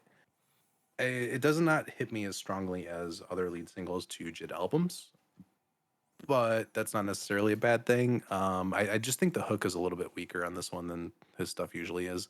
Um, but the verses and everything are great. His flows are still on point. He's doing acrobatics and gymnastics and all the things we like from him. Um, I think it's going to be hard to follow up the Forever story, honestly. So I think people are putting a lot of expectation on this in general because the Forever story is one of the best albums this decade. So, um, Wow. yeah, I don't know if that's necessarily a hot take. I feel like people went crazy over this thing. Um, I don't know. I still really enjoy Jid. I haven't listened to the Forever Story in a while. I might go back to it, but I don't know. I got into him in DiCaprio too in 2018, and he blew my mind with that album. So I'm very excited to see where he's going here. New album is called God Does Like Ugly. Oh, So we'll see. Um, what else we got? Big Mike. again? Didn't he just Yeah, drop? again, he did just drop in January. But there's a new album coming out with Tony Seltzer, Pinball 2, Oh, the follow up to last year's Pinball, which I'm excited for. Pinball was kind of a more trap album, which is very different than his usual style of like sample heavy stuff. So it's a fun little break. So yeah, we got the new single Prezi for it. It's really fun. It's cool. Doesn't take itself seriously at all, which I like. Um, yeah, I like that from Mike. Usually Mike is very emotionally present. I like when he's just kind of having fun. But Pinball 2 comes out May 7th, so that's coming soon. Uh, very excited for that. We got Earl Sweatshirt, Sideshow, Lunchbox, and Neon Tay as features. Um, and yeah, it'll be a little 30-minute thing. I'm excited. Um, so there's that. Only album that came out this week that I'm kind of interested in is this new Blue and August Fanon album, 40. I just haven't listened to it yet. So I'll talk about it next week. I was kind of in the vibe that you were, where you weren't really like watching a lot of stuff. I'm ah, just like, let me take a second and just reset a little bit. that's fair. Um, yeah. So I'll check it out. I've been hearing good things about it. It's Blue, so there's a certain level of quality that I come to expect. He's very consistent. And August Fanon is a fantastic producer, so I'm glad that those two linked up. But yeah, there's that. There was a new album called, or by this group called Quickly, Quickly. uh, Quickly. It's a singer songwriter kind of poppy album, I think. Oh, It's one of those where I just saw the cover. And I'm like, that looks fun. Sometimes a cover pulls me in like that, so I might give that a listen it does eventually look here. fun. It looks very fun. I like it. Greyhound Um, races. yeah. There was also the new Julian Baker album that came out this week with Torres. Yes. Um, have not listened to that yet. I know that is more Americana country focused, so I'm waiting Oh, until I'm in a mood where I can handle that. um, you yeah, can handle it. yeah. Well, sometimes like there's certain albums I put on where I'm like I'm not in the mood for this, so I just shut it off, and I'm like, Oh, okay, I'm gonna come back to this when I feel like I'm, I I have the patience to sit with this. Um, fair but enough. yeah, so we'll get to that eventually. Um, only other thing that just came out today as of recording, actually, there's a Flume and JPEG Mafia song called Track One, and it seems like they're doing an EP thing Mm. because he posted like track one of four. So this seems like a little Mm. EP thing that these two are doing. Um, this is a weird song. It's like half a song, half a not a song. Um, the first half of the song is like Flume playing his really insanely weird beats, and then Peggy roasting him for how bad his beats sound. And then it gets really psychedelic and weird and falls into this really abstracted kind of wonky experimental piece that is fun. So I like the energy. Let's see if this carries over into something, because I don't think this is enough for people to be satisfied, because it's like half of a song and half of just like a meme almost. So, Oh, but I like it. I like the non-serious direction here coming off of the last album. I feel like there was a lot of feelings in that album, so I like just getting this like whatever this is. So I'll take it. Good job, Peggy. nice. Was there anything else? I feel like that was pretty much it that I've been listening to. Bon Iver has been on repeat. Yeah, it's very good. That album is so freaking good. Um, yeah, still need to pick up the vinyl. They restocked the salmon shirt, so I bought that immediately. Oh, there you go. Um, so I will be getting that salmon shirt because I need it It's after very this. good. It's very good. I do know that printing company well too, so almost got a job there. Honestly, Wow. might still look into that in the future. That'd be cool. Um, yeah, I think that's pretty much it. Oh, there's a new Yeet single called "The Bell." Bell. Wait, doesn't he It already was have a song called The Bell? fun. I don't know. He would. Like Bell, something like I don't know. Yeah, The Bell. Oh wait, no, that's the single that just came That's out. the new one. Yeah. Frick, I know Well, he has something if like you've that. heard a Yeet song, you can probably picture how this sounds. It's fun. Yes. It's not something I'll probably return to, but it was fun. Thank you. um, Yeet. yeah, I forgot what the hook is, but it's kind of it's interesting Okay. to say the least. It's Yeah, interesting. it's something about ringing a bell to get some sort of head, which Oh, yeah, a head bell. mm-hmm. That sounds kind of Yeah, cool, actually. it's interesting. I should get one of those. Mm-hmm. But yeah, that was fun from Yeet. So good job, Yeet. Thank you, Yeet. Great work. But yeah, I think that's mainly what I've been doing. Just jamming Bon Iver. Still got that Black Country New Road into headphones. I'm seeing them in a There we couple go. weeks too. So Oh, 3 weeks actually. I keep thinking it's coming up sooner than it is. But it's right that's around the coming up. corner. Very excited for that. Good to see all those blokes. Um, yeah, Lucy's still in rotation as well. I just like that the weather's getting nicer out, so I can jam the Bon Iver and the Black Country and the Lucy, and it's all summery and fun and cool.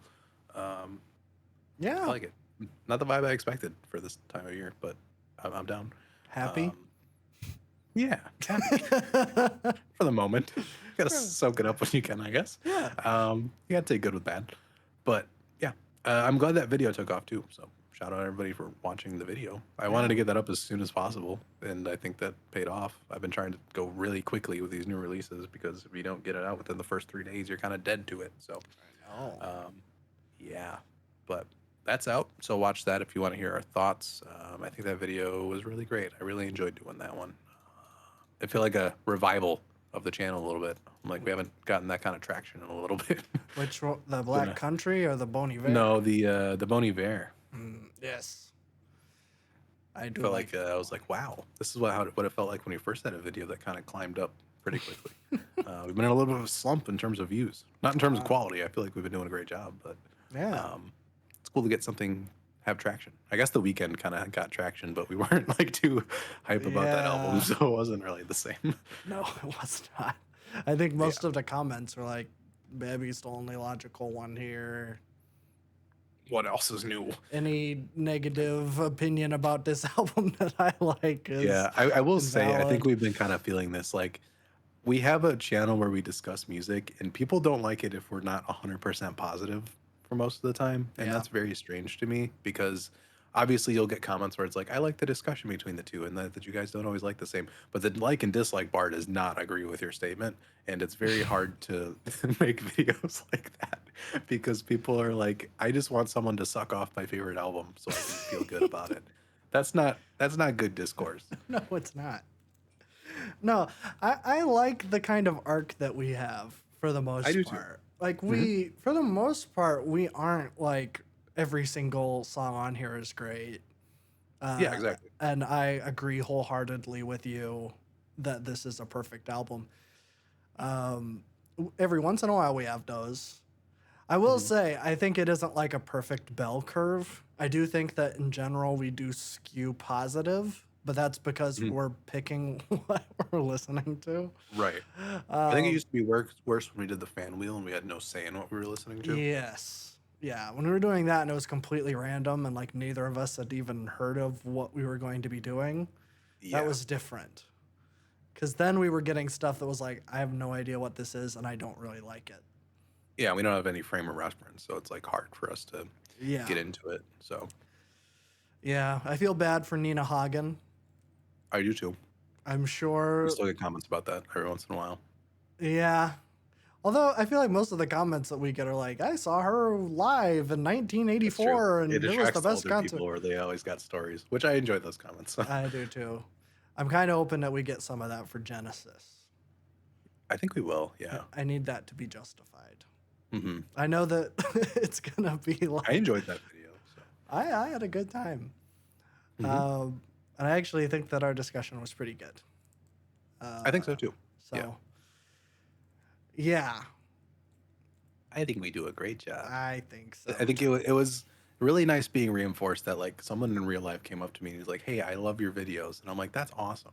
Oh, That's that's the what he most said. recognition I've got for this in like 3 years." Or he's like, "You guys do awesome stuff," and I'm like, "Oh, Oh, thank you so much." nice. Um, yeah, I was a drink and a half into THC drink at that time too, so if I was a little like spacey, I got the sentiment, but Wow. um, yeah, just full disclosure there. They had these really good THC sodas at the venue. They were very good. Um, yeah. But this week we got Mac Miller Good AM. Yeah, That's coming. I'm Um, very which excited. I am very excited to show you that. I haven't listened to that album in years. I haven't Um, listened to that album at all. good.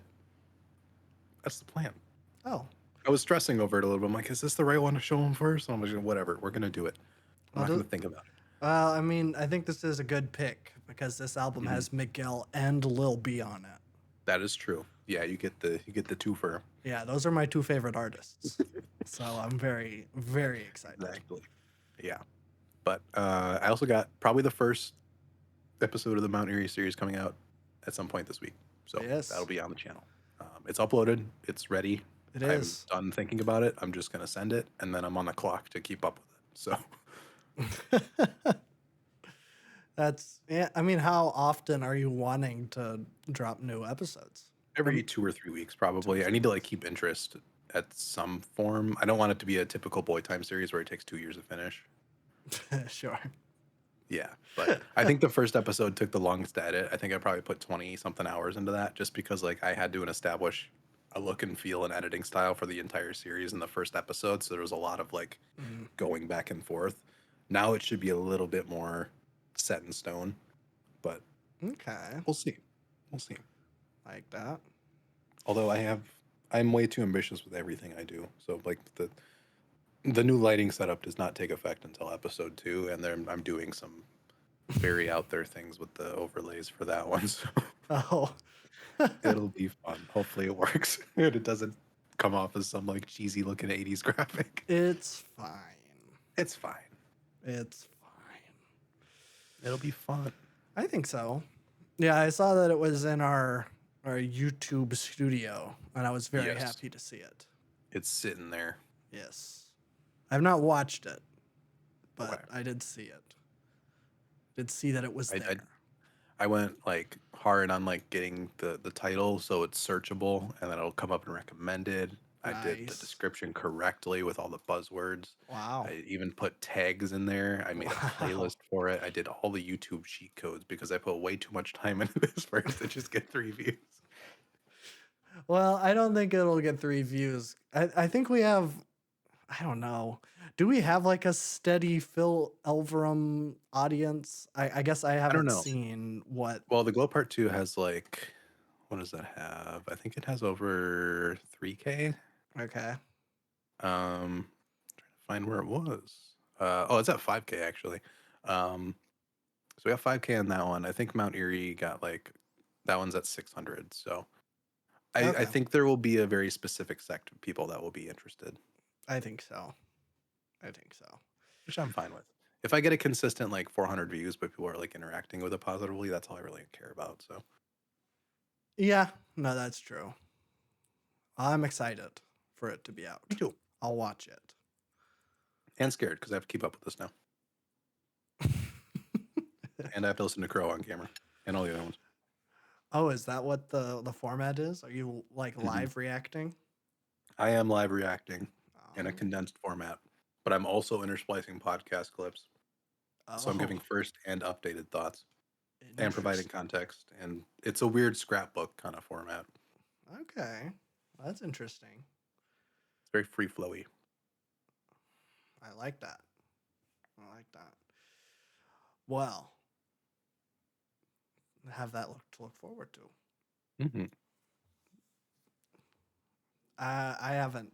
I don't have a secret video. Oh, okay. Was that you It's fine. giving me the Yeah, I mean, if you wanted to, do a grand one announcement? thing or yeah. No, I had a secret video. Mm. I don't know if it's going to exist. So I'm not going to talk about it, talk about what it is, because I think at some point I will make it. This is my second attempt seriously working on it. Um, but the thing about it is that it is, well, it is performance art in a Mm-hmm. way, and it gets difficult to maintain a good mental health while in the state that I am needed to be in to do that video or do that Mm-hmm. series. Yes. So it has been shelved. I still think it's a good idea. It's still something that I want to say, but it is something that I am going to set aside for now until I'm at a place where I think that I can be in that state for 2 months and not kill Mm-hmm. myself. Yeah, that's funny because that's actually what I just did with this video series. I had a whole thing planned out and I scrapped it and redid it because I could not sit in that place for that long. Because while I was doing this deep dive series, I had like some of the worst times of my life last year, and I could not like bring myself to just like keep making this thing that just constantly reflects on that moment. And I'm just Yeah. like, I can't do this. So it got shelved, and now this is the new thing that came out of it. So Yes. Well, I mean, I think that works though. Mhm. Yeah. Um, Sometimes it's better that way if you give it time. I think so. Well, I think because my first attempt I did a couple years ago, and I still think like I rewatched that footage as I was going into making the second attempt. I'm like, this is still good. There's like a seed of an idea here that I think I was Mhm. working on. Now I think it's more fully fleshed out. Like I know exactly like what the arc is, like what the actual story of it is and how that's going to be portrayed. It's not going to be direct. It's going to be kind of subliminal. Um, but uh, yeah, I think give it 2 more years and maybe then I will be at a place where it's like maybe I'll have the technical knowledge of how to pull that off correctly and also just be better. But Mental fortitude. who knows? I guess I would have thought that 2 years ago too. So who knows if it's ever going to be made? But I'm Are gonna, all big works in progress. yeah, I'm gonna keep it in my head, and Good. so that no one steals it. That's That's true. It's the that's only kind. thing we own anymore. Yeah, IP is important, and I deserve to be paid for it. My P. My IP, because this is gonna turn into a big brand, a big Mhm. franchise. You already got a franchise set up for it. Yeah, I don't. It's definitely not a franchise. It's like a weird art thing that like two people are gonna like, but it's fine. I will be one of them. Maybe. I don't know. It'd be Oh, so cool if you made it and it came out and you're like, hey, I watched it and it kind of sucked. that would be cool. That would be crazy. I don't think that would be fun That'd or be cool. insane. How is that insane? If you watch it and you don't like it? Yeah, and I'd be like, and then I told you to your face, like, this sucks. Yeah, I don't know if that's a good idea. I think that No. might get in the way of our friendship Yeah. a little bit. Like, I'm gonna watch your thing, and Yeah, even if I exactly. think it's trash, I'm not Even gonna if tell he's you just that. yeah. Which I won't need to lie, Right? Yeah. but you know, I might. Okay. I'll keep that in mind. Okay, good. I do think that I am going to eventually be posting stuff onto my personal YouTube channel, which Yippee. is where that thing would be. That Okay. was the idea, was that it was going to be on the Jerry channel that currently Mhm. only has my cover of John My Beloved that I played on guitar, that I recorded as I was having a mental breakdown, and It was then very good. it's good. I think I listened to it the other day. I'm like, okay, Mhm. the circumstances were terrible, but it's really good cover. I don't know if everyone agrees, but I agree. I thought it was pretty good. Um, but yeah, I mean, I don't even think I even told anybody on the show, on either No. show, about it. But it It is was a up. secret. It's out. It's public. You can find it. My channel is just called Jerry Period. Um, and eventually, I kind of have some ideas for more covers coming soon. They will have visuals attached. Mhm. Uh, yeah. The only reason. And this is a little behind the scenes sneak peek. Mhm. The visuals for the John My Beloved cover was taken from the raw footage from the first attempt of me doing my secret project. Ah, So all ties together. yes, all of the visuals for that were all like, they have all sorts of weird effects and stuff. So like you can barely tell that it is me, but that was me doing the first thing of that. So there you go. Fun little trivia for you. But there you go. Something. Lore. Lore. But speaking of music, which is what we were talking about, That is what we um, were talking. I've been getting into Pete Seeger. Do you know who Pete Seeger is? Of course, I know who Pete Seeger is. um, yeah, so I was talking with my friend here in Minnesota, and we have similar music tastes. I mean, we're both huge Boy Genius. I'm more of a Lucy Dacus fan. I do like Boy Genius quite a bit, but What's your I taste? I would say that I'm more of a Lucy head. And so we talk about that, and I brought up, I'm like, yeah, I've been listening to John Denver because things are really bad, and it's nice to have something simple. And she was like, I've been listening to Pete Seeger. Do you even know who that is? I'm like, I have no idea who that is. I thought when she said Pete Seeger, I thought she said Pete Wentz, and I'm like, that's a weird pull. Why are you listening to Pete Wentz? Is that the Fallout Boy guy? Um, but no. And so I listened to some of Pete Seeger's songs, and I do think it's kind of funny that the album that I was listening to just has the Smithsonian logo on it because it's like preserved by the Smithsonian, which I think is funny. But it's like very old. I don't know when he was like active, like 40s, 50s, Looks like 50s, yeah. 50s. But it's all Mhm. like, well, I don't know all, but it's very like, the song that I really like is his biggest song. It's the Which Side Are You On? And that song is all about how good That the song's unions fire. are. Unions rule and That's scabs still should used as die. like a yeah, that's still used as like a left kind of like rallying song. It's awesome. It's a great It's song. fantastic. I I think I think the whole reason that she got into it because she's a huge Succession fan. Yeah. She's a Succession stan, actually. Oh. I'll go that far because she was like, this one song was in this Succession, so now I'm gonna listen to all of this guy's music.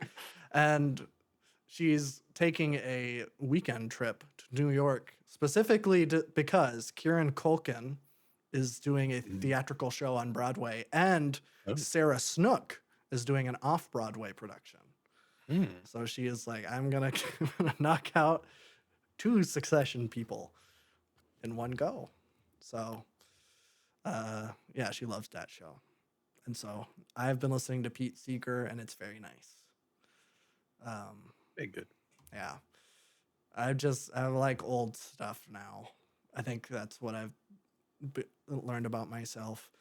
Um, I It's nice and also, simple sometimes. yeah, especially right now, it's too scary outside.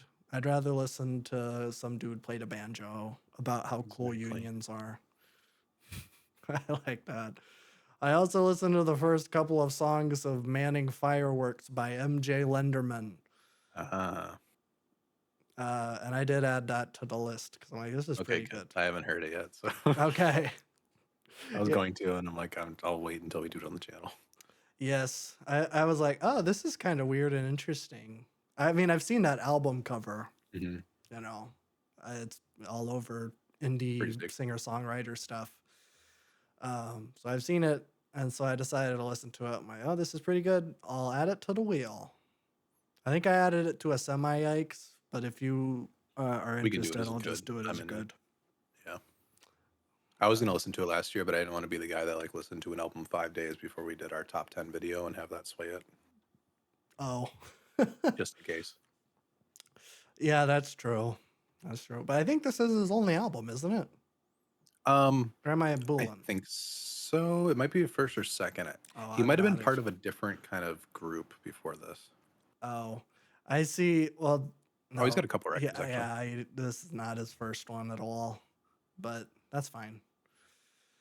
Uh, yeah. So we'll be doing that on the channel. He kind of looks like Dream.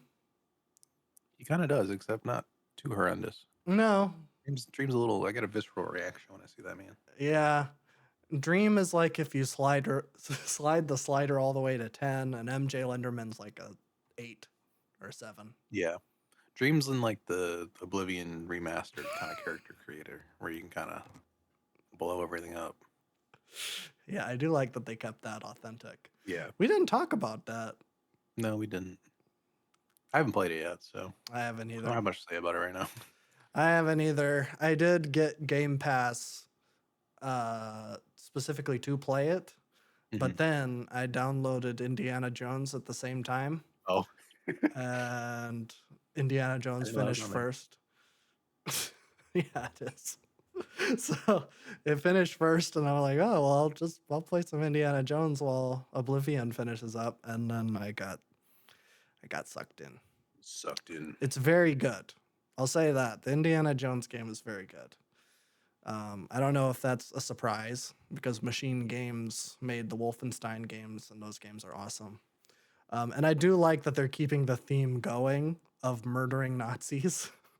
Hmm. Like, Indiana Jones is a perfect thing for that. it's perfect. It's like a perfect IP for them because like when Spielberg was making Indiana Jones, like it's especially Raiders is like specifically like Jewish revenge on Nazis because Hmm. I think his dad was in D-Day. Like that's where he got the uh, stories to make Saving Private Ryan. So like his dad actually killed Nazis, and so he was super pissed because the Holocaust, and so he decided to make Raiders of the Lost Ark and just have a cool dude punch Nazis and have their faces melt off. So it makes sense for Machine Games to do that because they also hate Nazis, obviously, because that's their entire thing. And I like that. Great. Yeah, the first level or the first like area that you go to is in the Vatican, and it's like you're fighting fascists, the Hell yeah. Mussolini's little funny guys. Hmm. And also, Troy Baker as Indiana Jones is phenomenal. I can't As believe always. how good his Harrison Ford impression is. I mean, I love him as Joel, but man, it's like uncanny. I can't believe how good it is. So, shout out Troy Baker, obviously. Legend. Is there anything else about the hour and a half that I've played of Indiana Jones? Here's another thing that I will say. I obviously can't say too much because I haven't played that much.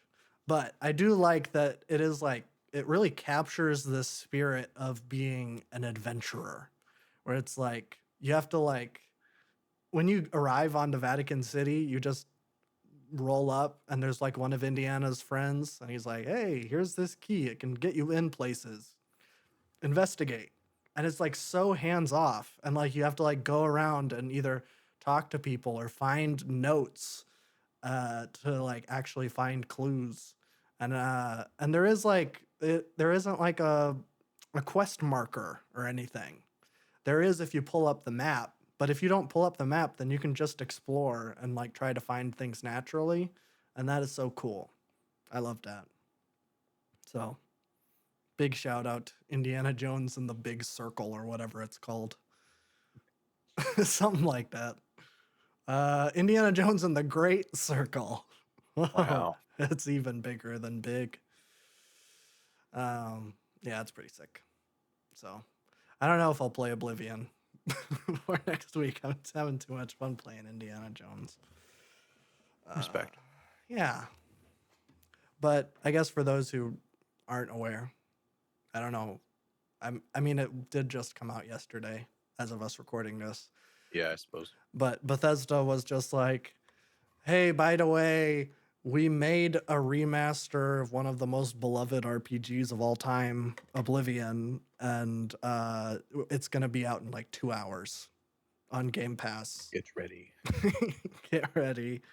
And from what I've seen, it still looks like Oblivion. It definitely feels like from what I've seen.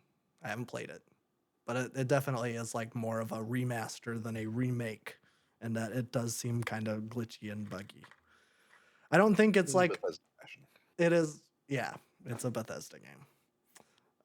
Unfortunately, are Okay. we? Is this a hot take that I think Bethesda is like trash right now? Is that a hot No, take?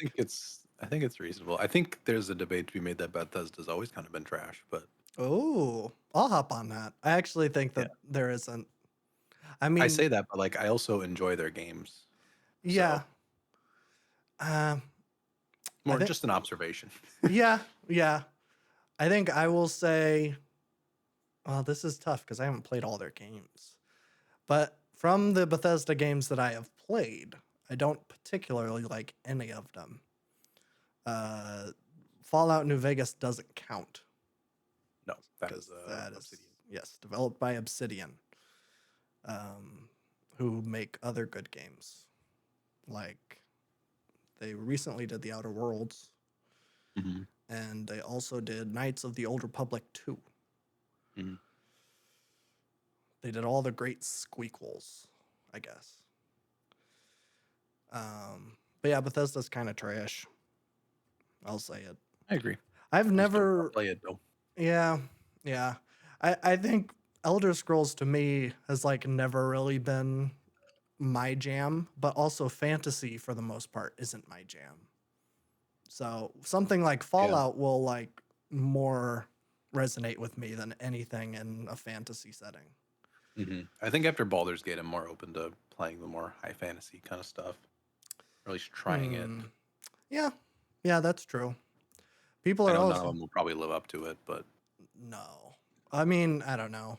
People love Oblivion, but mhm. like, you know, you know, I mean, I enjoyed Skyrim, but I wasn't like, you know, addicted to it. no. I don't know. The only Elder Scrolls game I have played is Skyrim, and like every once in a while I'll get an itch to play it again, and then you have to play through the intro again, and I'm like, I don't want to do this, Yeah. and then I turn it off. Which I'm sure there's mods that'll skip the intro and just get me right into Or game, make the but dragon Thomas the Train or something else. yeah, I'm sure there's all these funny things that you can do, but no, thank you. I'm all about the vanilla experience. My favorite thing to get in an ice cream store is a vanilla malt. Mm. That used to be true. I don't know What if is I it should now? be. Uh, well, that's tough. because I am a big mint chip guy. Mm-hmm. That's my favorite. But I've also become quite a big cookie dough bite man Okay. over the last couple of years. Hmm. I've really blossomed into a cookie dough enjoyer. What about you, huh? What's your favorite thing to get at an ice cream store? I love anything with lemon or blackberries. That would have been my like lemon ice cream is my favorite thing on this planet, Hmm. probably. Um, but it's so rare to find. It is. I mean, here we kind of have an abundance of that since, Really? dairy state and all. But Oh, yeah, I've really grown into butter pecan too. I'm a big fan of butter pecan. oh, that's interesting. I've also Mhm. grown into a tree nut allergy, so I cannot have that. Oh, that is true. Yeah. Give me butter, hold the pecan. Butter ice cream would be pretty Butter bad. ice I would not like that. cream. Do not send that to me in the mail. Yeah. I will not enjoy that. But if you want just a pecan, what if they send me butter pecan, but then I just pick all the pecans out and just send them to you in the mail? I think the pecans are like in the actual mixture of the ice cream and not just like a added topping. Oh, It's not how that would work. hmm. Although maybe, I don't know. I don't know. I don't know. I just went to the allergist like a couple months ago, and they were like, You're allergic to everything. turns out you're allergic to everything. Isn't that fun? Can't have nuts anymore. And then they gave me an EpiPen, Great. and I was like, that's fun. Now I can stab myself with epinephrine In a healthy way. in a healthy way, but also not, Yeah, I It's a it's suppose. a it's a repeat refill. So if I Hmm. ever just want a shot of adrenaline, just bing. It's the ultimate upper, really. It's true. uh, it is awesome. I went there, so I'm like, hey, I want to get a dog. Is that okay? And they're like, probably. But first, we need to instruct you how to inject yourself with adrenaline in case you Just in die, case. in case you have anaphylactic shock. I'm like, okay, it doesn't really seem related to my question, but that's fine. So, yeah, that's all I have to say, I Fun. think. Me too. Let's get out of here. Okay, bye bye.